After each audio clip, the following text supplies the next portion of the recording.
Now, at the moment I'm filling a fly box, and it's basically just it's a box. I'll put a photograph up so you can see it.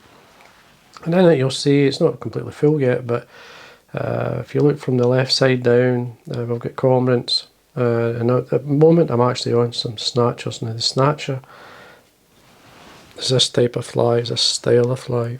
The colour combination is up to yourself. This is basically, I just call it like a Dunkeld. I could put a wee bit of bronze mallard in there, which is in the Dunkeld, but I just leave it, I want to keep it quite slim. Now this is it's more an attractor pattern rather than anything. It certainly attracts fish. It's very good in the dark waters, like peaty stained waters as well. But it will take in clear water. It's just as I say, it's an attractor pattern, as you can see. Certainly gold and orange and so on. How the fish see it, I'm not 100% sure, but it certainly does take fish, and it's a good style, it's a good pattern. Now, hook choice is up to yourself, but the one I like is this one here. Now, this is a size 12, so a size 12s and 14s I'm tying. Now, it's the Super Grub. It's a medium wire hook, so it's quite fine. It's got a decent gape on it. It allows you to get that nice shape, and it's strong. Now, it has a slight offset, as you can see. I don't know if you can see that. Yeah, I'm not that keen on that, and quite a few people are not. But there's nothing wrong by just slightly easing it, straightening it up. As you can see, it's a wee bit better there. And it's just a wee touch. It's not going to waste the hook in any way. I've done it for many, many years. The hook's still fine. So anyway, there we are. And it's also a very good hook for tying dry flies. Now, as you see in the picture, I'm getting there. I'm going to do 2 or 3 patterns like this, but this is probably one I haven't tied yet. So thread. Now it's a size 12. This hook. The thread I'm going to be using is the fire orange, which obviously helps just with the head area. But I don't mind it showing through the dressing. It just adds a bit of colour. Now we get to just thorax length away, now down. Now you can use a gold wire, or in this case I'm using actually a gold tinsel. It's just a small gold tinsel, a proper tinsel I'm using. But just use the wire, you use what you have. I'm just going to work my way around the bend, tying it in. It's much easier to keep it like this, tie it in and tidy up at the same time.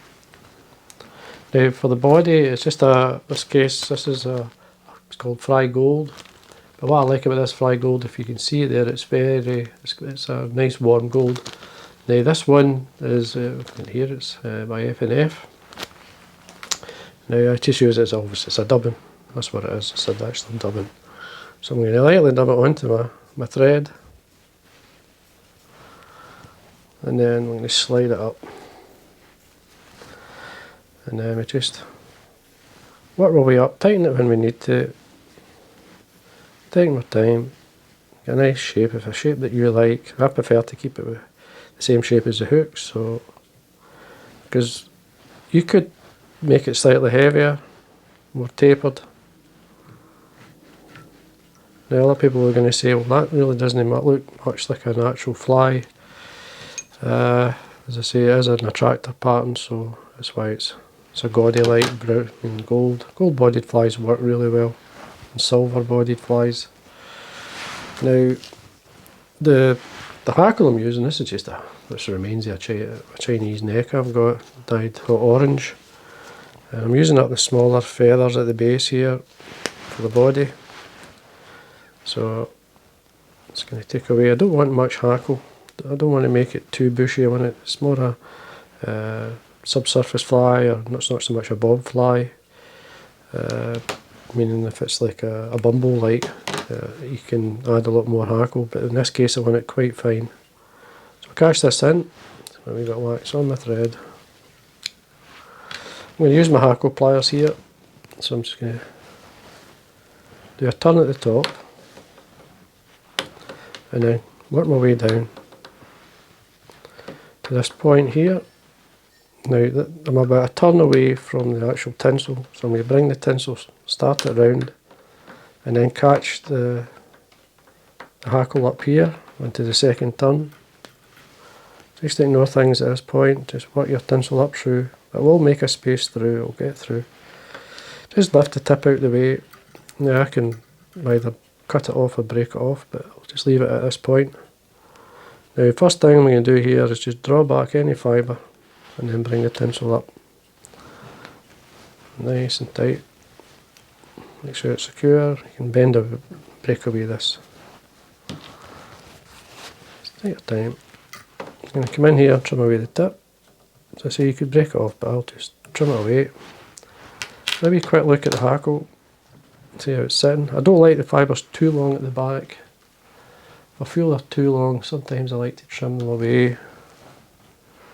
It's just something that I like to see, but it doesn't look too bad, that's fine.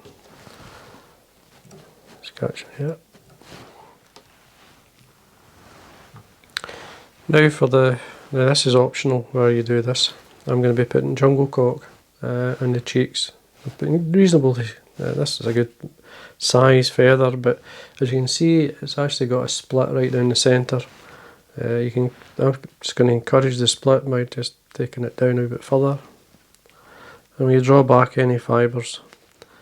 Now when I'm basically able to see the eye, so I'm offering it down either side, just using the shank of the hook to separate it. Let me show you what it's like. So, and don't be shy with it. It does show up really well. I like to see it. I'm just making sure it's in line with the shank of the hook. So I'm going to go down and then I'm going to fold this back, halfway back up. You can break it off normally, but it's snapped before it, so I'm just going to trim it away.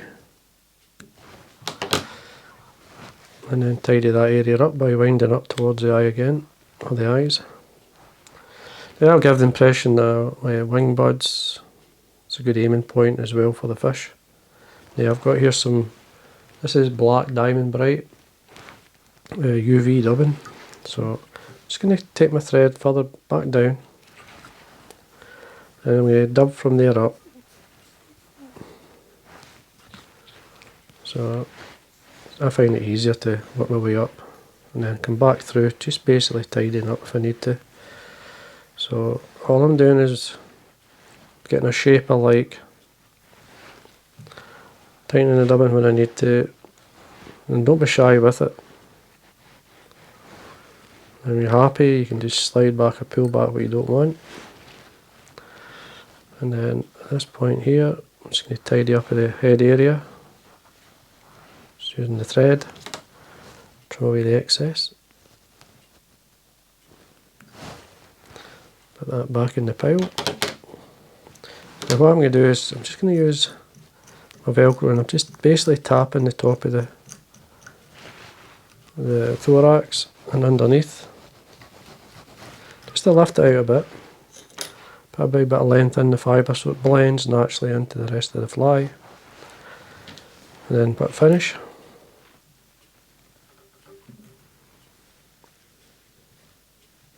Don't mind the nice fire orange head on it, it's just a good aiming point as well.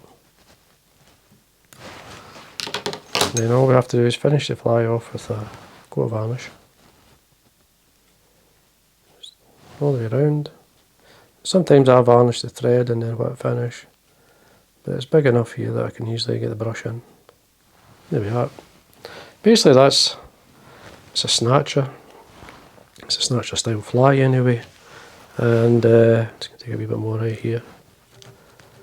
I like some of the UV to be into the dressing.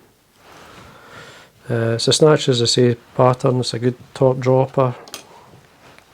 A middle fly, it's one of these suggested flies, as it just does. Fish do like this type of fly sometimes.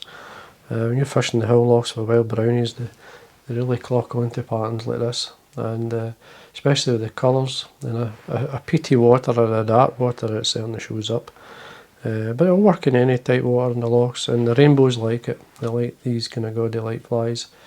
Yeah, I'm just checking the back of the fly. Now you can see the length of the fibre at the back. You could reduce that slightly, but I'm going to leave it. It just, well, once you fish it, if you feel it's too long, you can always quite simply nick some of these fibres away at the back, but I'm quite happy with that. It looks fine. So anyway, there's your Mr. Dunkeld Snatcher.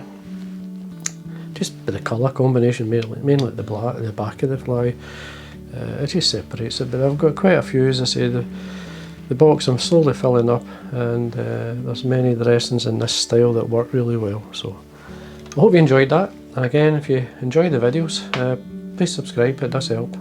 It really does. It shows that I'm obviously doing things right. It's always good to hear your thoughts, so always leave a message. Anyway, until next time, and thank you again.